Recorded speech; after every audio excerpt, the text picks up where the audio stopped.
You know that feeling when your salary hits your account and within like 3 days it's basically gone? Not because you're irresponsible, not because you're out here buying yachts or flying first class, but because of small things. Subscriptions, convenience, it's only a little bit purchases. And then you sit there at the end of the month thinking, wait, where did my money actually go? Yeah, that's what we're talking about today. My name is Leonard, and I spend way too much time thinking about the 10 things that are no longer worth your money. If you're someone who feels like you earn decent money but somehow still can't get ahead, make sure to hit the subscribe button and give this video a thumbs up if this helps you out. Because here's the thing, this isn't about being cheap. It's about realizing that the world has changed, prices have changed, but most people's spending habits haven't. And that mismatch? That's what's quietly draining your wealth. Number 1. Multiple streaming subscriptions. Look, let's start with something easy. Netflix, Disney+, Amazon Prime, Showmax, Spotify. Individually, they seem harmless. But here's what most people don't realize. The average household now spends $50 to $100 per month on streaming services. That's up to $1,200 per year. Now let's do simple math. If you invested $1,200 per year at a modest 8% return over 20 years, you're looking at roughly $55,000 from subscriptions. Now, you might be thinking, yeah, but I use them. Do you really? Or are you scrolling through 20 minutes of options just to re-watch the same show? This is where it gets really interesting. Streaming used to replace cable. Now it's becoming cable again, just fragmented and more expensive. Action step. Cut it down to 1 to 2 platforms at a time. Rotate monthly if you want. You'll save thousands without losing entertainment. Number 2. Brand new smartphones every year. Look, there was a time when upgrading your phone made sense, but now the difference between last year's phone and this year's phone is basically marketing. You're paying $1,000 plus for slightly better camera processing and a chip that's 15% faster, which you will never fully use. Meanwhile, depreciation hits instantly. A new phone loses about 30 to 40% of its value within the first year. That's worse than some cars. And psychologically, this taps into something called status signaling. We don't upgrade because we need to. We upgrade because we want to feel current, accepted, relevant. But financially, it's one of the weakest uses of your money. Action step. Upgrade every 3 to 4 years instead of annually. That alone can save you $2,000 to $4,000 over a decade. Number 3. Expensive coffee habits. All right, we have to talk about this because everyone gets defensive here. Yes, Leonard, but it's just coffee. No, it's not. It's routine spending disguised as a reward. Let's say you spend $4 per coffee, 5 days a week. That's $20 per week, $80 per month, $960 per year. Now invest that at 8% for 25 years. That's roughly $73,000 from coffee. Now, I'm not saying never buy coffee. I'm saying be intentional, because this is where behavioral psychology kicks in. Daily purchases feel small because they don't trigger pain, but they compound massively over time. Action step. Cut it in half. Brew at home 3 days a week. Keep the experience, lose the waste. Number 4. Fast fashion. Here's the thing. Cheap clothes are expensive. That $10 shirt, you'll replace it in 3 months. That $80 quality shirt, you might wear it for 3 years. But most people still choose the cheaper option. Why? Because of instant gratification bias. We prioritize immediate savings over long-term value, and companies know this.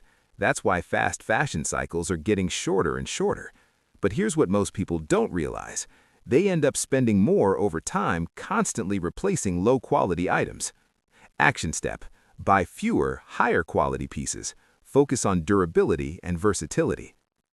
Number 5. Extended warranties. This one's sneaky. You buy something and then they hit you with, "Would you like to add a warranty for just $29.99? Sounds reasonable, right? Wrong. Statistically, extended warranties are highly profitable for companies because most people never use them. That means, on average, you're losing money. And psychologically, this plays on loss aversion. We fear losing more than we value gaining. so we overpay for protection we probably don't need.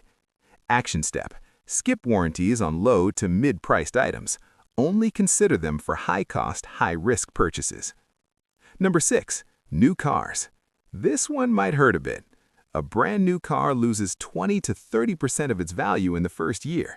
That's thousands, sometimes tens of thousands, gone instantly. And here's the thing, most people aren't buying cars. They're buying monthly payments, which is a completely different mindset. This is where it gets really interesting. That monthly payment doesn't just cost you the payment itself, it also costs you the opportunity cost of what that money could have become. $500 per month invested at 8% over 20 years, that's about $295,000. Now imagine trading that for a depreciating asset. Action step: buy slightly used cars, 2 to 4 years old. Let someone else absorb the depreciation. Number 7. Delivery fees. Delivery apps, ride-hailing, priority shipping. Convenience is expensive, and it's getting more expensive because companies have figured out something very powerful. People will pay a premium to avoid discomfort, but those small fees stack up fast. Let's say you spend an extra $10 on convenience 3 times a week. That's $30 per week, $120 per month, $1,440 per year. Again, invested over time, tens of thousands. Action step: use convenience strategically, not habitually. Ask yourself, is this saving me time or just avoiding effort? Number 8. Gym memberships you don't use. Be honest, how many months have you paid for a gym membership and didn't go? Yeah, this is one of the most profitable business models in the world because gyms rely on low usage rates. You pay for the idea of who you want to be, not the reality of what you actually do. And that's not judgment, that's human psychology. We're optimistic about our future selves, but inconsistent in our present behavior. Action step: if you're not going consistently, cancel it. Switch to pay-per-visit or home workouts. Number 9. Lottery tickets and gambling.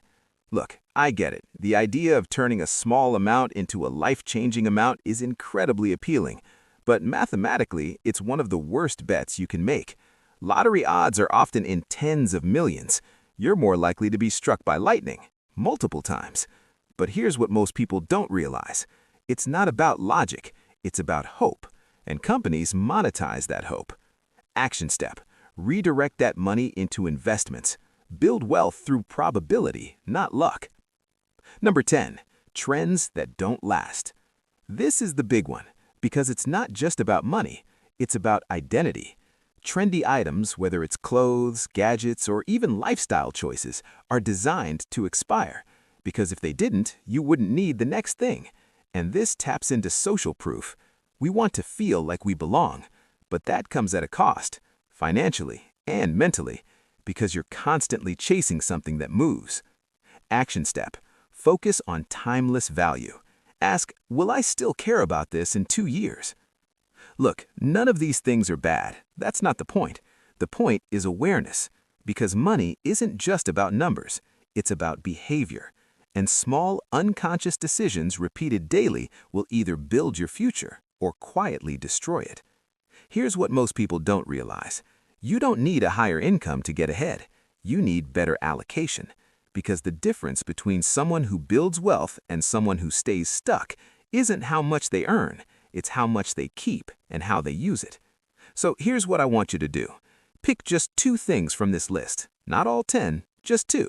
Cut them. Redirect that money into something that grows and watch what happens over the next 6 to 12 months. Because this is where it gets really interesting. Once you see progress, everything changes. Your habits, your mindset, your identity. And that's when money stops being stressful and starts becoming a tool. If this video helped you see your money differently, hit the like button, subscribe, and I'll see you in the next one.